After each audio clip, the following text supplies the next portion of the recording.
gotta like hold your hands like right here, and you go. Okay. That's it. Hey, go, Brian. Hey, okay. Welcome everyone to this week's episode of Unrooted Women's Basketball Edition, and my guest for this week's show is none other than freshman guard on the women's basketball team here at Menlo College, Aliyah Arcillas. Aliyah, thanks so much for joining me on the show. Hi, Brian. How are you? Good. How are you? Pretty good. You seem ready to go. Okay. I was born ready. Okay. Is that like a thing of yours? It is, and Destiny's caught on to it. The team's catching on to it, so I don't have to do it as much. Okay. Well, then let's roll into this interview. The first thing to notice about you is your very unique basketball shot. Mm-hmm. It's like kind of left-handed, kind of sideways spin. I don't even know truly how to describe it. Where did you learn your shot, and why is it comfortable for you? So Shay, the one who's right here, she had told me you thought I was left-handed. I'm right-handed. See, it just looks left-handed. No, I'm right-handed.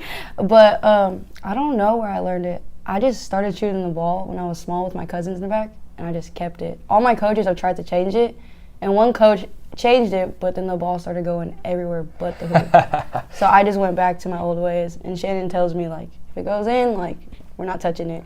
So I'm like, it's okay, I'm just going to leave it. Exactly. If it ain't broke, don't fix it. There's absolutely no point in that. Now, so far with the Oaks, you've been used primarily off the bench as a scorer when the Oaks need a shot in the arm offensively, and you've delivered every single time. How have you been able to keep your mind and your game sharp even when you aren't necessarily guaranteed minutes within a game? Just trying to keep a good mindset, good attitude, like just cheering them on. Like it gets hard sometimes, like of course, like you want to play, but you know you're not gonna get in all the time, or like what minutes you're gonna get. But I think keeping like good body language, like cheering for your team, like you just got to do all the little things still and be engaged. So. And that certainly makes your performance even more incredible, considering you're shooting like almost 50% from three-point range, even though you're only playing a handful of minutes per game, but you're still getting like 9-10 points when you do play. Yeah. It's incredible, all that energy and all that focus that you still have. Now let's talk a little bit about the team here. Last week, the Oaks won a pair of big road GSAC games against Life Pacific and Hope International. The team has won 5 of its last 6 games within conference play. What's really clicking for you ladies right now? So we're facing some adversity with not having Destiny. We're used to her having like 20 rebounds a game, 30 points a game. It's like a big hole to fill for us. So I think it's making the rest of us have to step up and work much harder to like get more rebounds, like especially for the guards. Like we have to like pick up 4 more rebounds each, this and that, and like staying together, especially like not falling like when we're losing, like if we're down by half, like just staying together and just saying like we got this, like this is gonna be a win, like making adjustments. I love that you bring up the rebounds for the guards. I mean, Anya Gomez had 11 rebounds in the game against Life Pacific. So when you're having to adjust your style of play because of the hole to fill, how does that really change from a guard's perspective, knowing you have to go in there and get rebounds? Well, everybody just got to box out, crush the boards. It's like they're bigger than you, but you got to muscle up, get big. You're going to work harder than them at it because they're thinking, undersized, I got this, but then you work harder and you win the rebound, and then their eyes open a little bit. Especially with our guards, like they're super athletic. Like Lex and like Mira, super athletic. Like Lex probably jumps higher than like most like bigs that like I see. Yeah, she jumps higher than most human beings that I know. Yeah, so, like, I don't know. It's crazy. Okay, Lex. Right. Lex! I don't do it as good as you do. You got to do a little voice change in between. Okay, Lex! We'll work on it. We'll work on it, okay. The Hope International game was particularly exciting because the Oaks trailed at half, came back, huge second half, and won the game. What adjustments were made at halftime that got you back into it? So the first half, we had some like unforced like turnovers and stuff. So second half, we like picked up our energy. We took better care of the ball, and we started executing our offenses better. Like first play of the second half, I think we executed a play and Mira got like a nice 3 on it. So like I feel like execution and like energy, like that just really helped.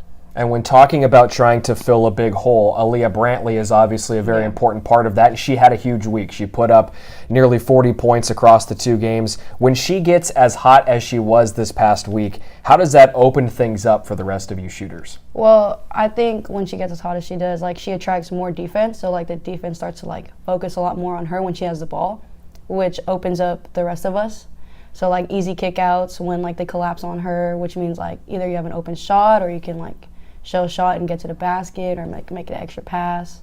So it gets the defense, like, moving and opens us up for our shots. And an open shot with Aliyah Arcillas is going in probably about 80% of the time. It's a bucket every time, Brian. Okay, 100% of the time. I'm okay, sorry. well, I don't know about that, but... Okay. Well, I mean, if 80%'s too low, do you want to go 90%? Whichever sounds better.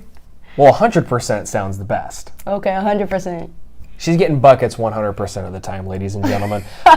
2 huge home games on tap this weekend, including the big Westmont game on Saturday afternoon. We all know it's a massive rivalry game and one the Oaks need to get. What did you learn from the last time you faced them that's going to help you bring them down this time? So the last time we played them, they got a lot of open shots, and then we weren't really crashing the boards as much. But we've been going over their offenses because it's not like a pass and cut type of thing. Like, they have a lot of steps to it. So we've just been going over it, like, learning how to defend it, like when to switch it, making adjustments from the last time we played them. So, like, we'll be ready for them. Yeah, any indication of the last time you two played, down big early, but you outscored them in each of the last 3 quarters. So you won 75% of the game. It's just, we start out slow sometimes, like a little sluggish sometimes. I'm not sure why, but then we always end up picking it up like second quarter or like maybe mid-first quarter. So we just need to start out strong, like throw the first punch. Yeah, well, it's like Shay said last week. Put the other team in a 15-point hole, and then we don't start slow. Yeah. Simple, right? Yeah, Easy. Easy. All right, so let's get into the final segment of the show, Aliyah. It's called Brownie Bites. I'm going to ask you 3 off-the-wall questions. Give me your best answers. Gotcha. Question number 1, which teammate would make the worst pool player? I'd probably have to say Jillian, just because, like, she looks like it. Like, when you look at her, you, like, I don't know, she, like, looks uncoordinated. Like, all love for you, Jill. But I'm just saying, like, she doesn't look like she'd be very good at it. I'm glad you said that she looks uncoordinated because I was thinking in my mind, how does one look like she's bad at playing pool? I don't understand how that's a thing. Like, what? Like, if you saw me, do you think I'd be good at pool? Probably not. No, probably not. See? Why?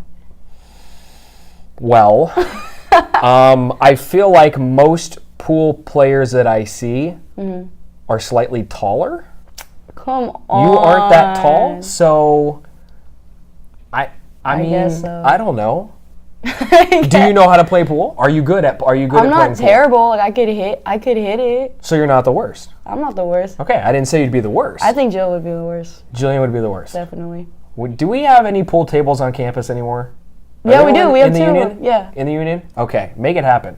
Have a pool tournament? You two need to have, well, the whole team, I guess, needs to have like a pool tournament. To see who's the worst. To see, yeah, it's not a winner moving on. It's a winner getting knocked out, loser moving on. See who can hit the ball. Yeah, make sure you just hit the white ball first, right? Okay. Question number 2, which teammate is the biggest fan of cereal? Ooh, maybe, 3-way tie? Okay. Shay, Jill, and Debu, because Debu's always asking who has cereal, or she'll like text me and be like, do you have cereal? Like, I really want some cereal. Or like Shay and Jill, like, there's nothing good in the calf, like they're eating Cheerios for dinner. That's boring. But like, you know. It's healthy, but like Cheerios? Sometimes like cereal's the best bet when like the calf doesn't like fulfill you, you know?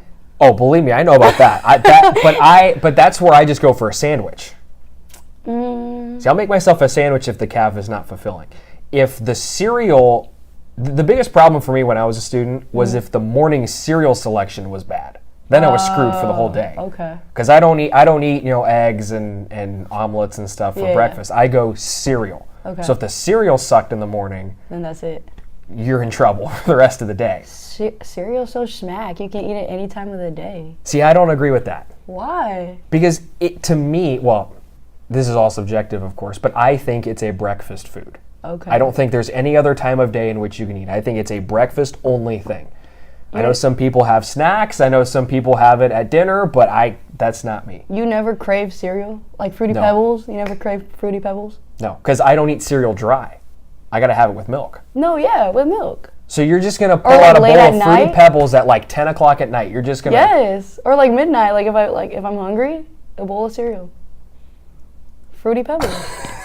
What? Everybody would probably agree with me. Really? Everyone would agree with you? Like majority. It's the Schmackables. What we need to do is we need to get Kelsey on this because I think she runs your Twitter account. And I think that we need to have a poll put out amongst all basketball players. Is a midnight bowl of Fruity Pebbles with milk it's acceptable? Essential. Come on, Kels, get on it. We gotta settle this. I disagree wholeheartedly, but I guess we'll see what the internet says.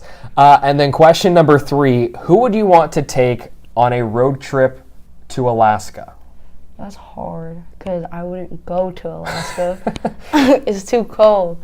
But if I had to, I don't know. I feel like I'd probably take Destiny, just cause like she's always like fun to be around and like. That's true. Like I don't know. I just feel like it'd be fun. Like I don't know what there is to do in Alaska, but like. Probably not a whole lot. Yeah, but I feel like we'd make it fun. We'd probably like throw a party in like an igloo or something. I don't know. A party in an igloo. Yeah. Okay. I was thinking that you were going to like focus on the fact that you'd be stuck with her for like however many hours it takes to get up there, but party in an igloo, I mean, hey, that's cool, I guess. Everyone's invited. The whole team? You're invited too, Brian. Party in the igloo. Oh God. But you know it also can be warm there too, right? It's not just frozen in ice. Yeah. So But at least right now it is. Yeah. I think. I don't know. And now it's always dark. Because, they get the whole, 24 hours. So party lights it is. Party, string up some lights inside the igloo. It's good. And we're going to have a good old time. Yes. Aliyah, thanks for joining me on the show. I appreciate it. Thank you for having me. You're welcome, folks. The women's basketball team, they're back at home this weekend, and they have a big game against Westmont on Saturday at 2 o'clock. That's when tip-off is. It will also serve as the Sasha Brown Memorial Contest, 5th year in a row that the Sasha Brown Memorial Scholarship will be given out pregame to one member of the current women's basketball team. We invite you to tune into next week's episode of Unrooted Women's Basketball Edition when Aliyah Arcillas will select the next interviewee by me, Brian Brownfield, right here on the show. Until then, we'll see you next time. Take care, everyone.